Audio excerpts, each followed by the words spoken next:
Teaching is a very noble profession that shapes the character, caliber, and future of an individual. If the people remember me as a good teacher, that will be the biggest honor for me, says Dr. APJ Abdul Kalam. Respected principal, beloved teachers, and dear friends, today we are gathered here to celebrate Teachers' Day.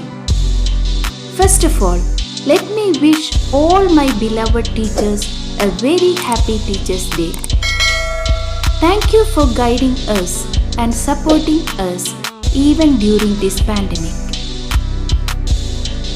Teachers' Day is celebrated as a mark of tribute to the contribution made by teachers to the society. Teachers' Day in India is celebrated on 5th September to commemorate the birth anniversary of Dr. Sarvepalli Radhakrishnan.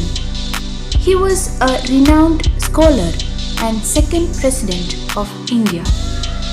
In 1962, when Sarvepalli Radhakrishnan was the president of India, some of his students requested him to allow them to celebrate his birthday.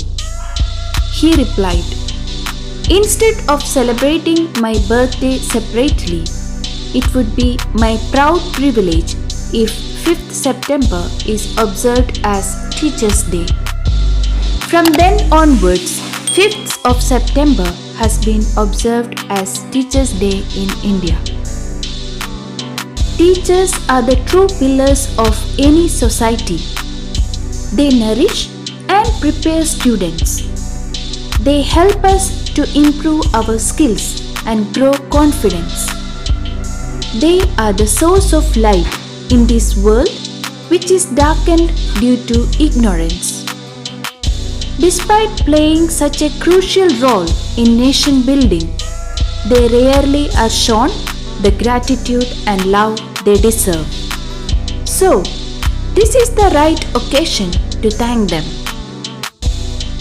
Teachers' Day is one of the memorable days in the life of a teacher and a student. It gives an opportunity to understand the efforts put in by the teachers. They work during the school hours as well as after school time. They are the source of knowledge and wisdom. Their sacrifices don't go unnoticed. I would like to extend my gratitude to every teacher for their selfless service and dynamic support. Once again, Happy Teachers' Day. Thank you everyone.